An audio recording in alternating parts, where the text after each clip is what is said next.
Epstein again. I am sick of people talking about Jeffrey Epstein. It's 2025. Anything that they say in these 1 or 2 hour videos or podcasts has already been covered ad nauseum and fully detailed in the illustrious Whitney Webb's book, One Nation Under Blackmail. I think that Whitney is probably the best conspiracy theorist we have. Visit her website at unlimitedhangout.something. I don't know if it's a com or it's a net, but figure it out, all right? She is the best. But again, I'm sick of people talking about Epstein. This video here, this will not tell you anything that you don't know about Jeffrey Epstein, I think. But we're going to talk about a few things that are relevant to this case. The first is that I understand why the case has resurfaced and why people are talking about it.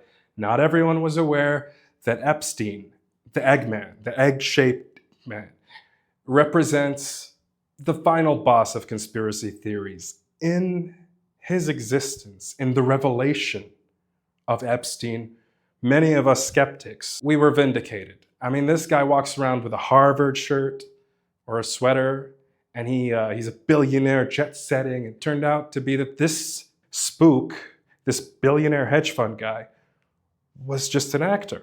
And an actor for nefarious shadow masters, puppet masters.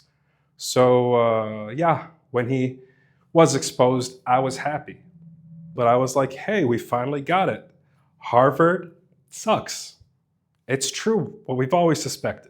What people are after now, they want the Trump admin to release the client list. Kash Patel and Dan Bongino both used to say stuff like, he didn't commit suicide. There's no way we're going to release those files. And you have them on podcasts before saying like, no, the Epstein thing is sus.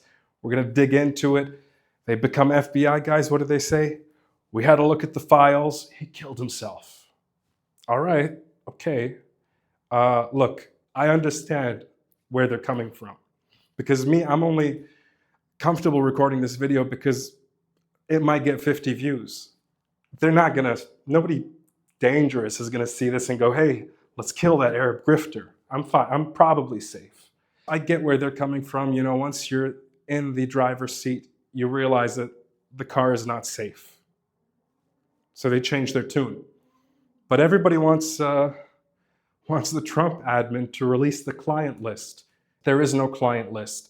If there ever was one, it is now as classified and vaporized as the JFK secret files. So there is no client list. Trump cannot release a client list. No amount of pressure right now, judging by Trump's response where he has betrayed MAGA and betrayed America first, because we don't know which country is first now. But we know he's not really America first. MAGA is just his tool, and I'm really actually disappointed in him. But, you know, don't hate the player, hate the game. So Trump is all right. You guys cannot pressure him to release anything, and there is nothing for him to release, even if he wanted to. There is another theory, which is that the reason they're protecting the Epstein thing isn't really about the abuse that was done, and they're not really that interested in that, but rather that Epstein was a vehicle for financial, shall we say, machinations, embezzlement, money running, gun running, that sort of thing. I don't know about this theory either, because there are no repercussions. So yeah, there's some financial information, but guess what? That information wouldn't compromise anybody. They would still somehow sweep it under the rug, slap on the wrist, that sort of thing. The real logical conclusion, the earth-shattering, ground-shaking revelation from the skies, it isn't over. He's gone, but guess what? All of the players in this whole scheme are still there. So the fact is, it's not about Epstein. It is about rot and corruption that is pervasive in the current global ruling structure. Harvard and Mr. Egg, they're not the only places where you can find this kind of rot. Maxwell, his madam, met, as I understood, the Andrew bloke. I don't even want to say his title, but that bloke from York. She met him in Oxford, allegedly. And Maxwell's dad, that's a whole other story. Probably related, almost certainly related. But what we need to understand is that there is not a cabal of people who go cavorting on Epstein's island. There are a cabal of spooks, academics, government officials, all over, like this dirty net.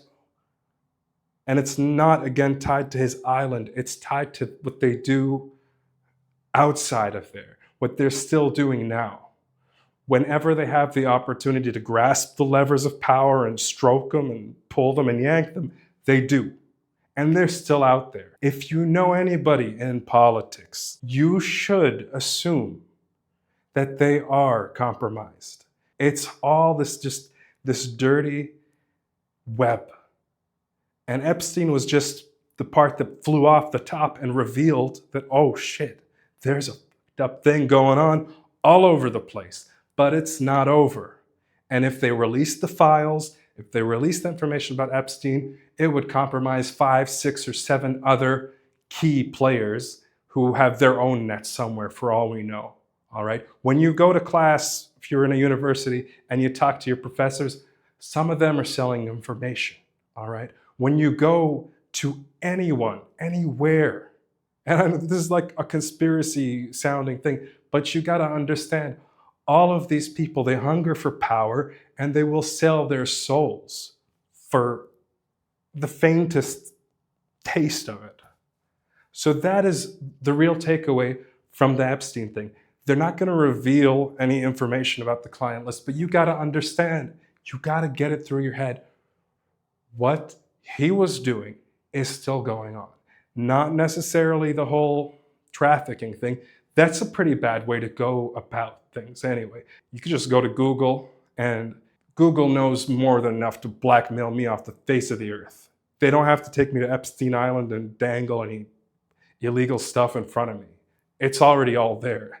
If you got the data, all right? So what you can think of as like the incentive of what they were doing before, it's unnecessary. In this new age, you could probably just have somebody show up to your house, be like, hey, we know about just cheating on your wife, for example. You could be compromised just by somebody coming up and saying, hey, we'll tell her. And it's over. And how many folks cheat on their wife? If you look at OnlyFans, apparently 90% of the people on there are married. I don't know if it's true. I doubt it. That number, I don't know where they came up with that number, but it's what I saw. So we live in a world that is compromised. All of the power structures, all of these, and I haven't even gone into how disgusting elites are. They're not elite, they're elitists. There's nothing special about them. We could go into it, we won't. My whole point, and it's a little bit warm here, I gotta admit. My whole point is that I have to get my air conditioner working again, and there's no point to the whole Epstein pressure. You're not gonna be able to pressure Trump to release any information, and the only thing you should take away is to understand we live in a compromised world with power structures that are not there to do what they're supposed to. They've all been compromised. And I wish you well. That's a reference to when they asked Trump about Ghislaine Maxwell being in jail, and he goes, I haven't been following it. Frankly, I wish her well. I wish her well. And that's it. Or as Bill Gates would say, we didn't even go into that, how Bill Gates used to have dinners because he wanted to get a peace prize. Epstein apparently had the peace prize in his hands to give to people. This is sick. Sick world, and that's all you need to know. Don't buy into the bullshit they're selling you. Peace out.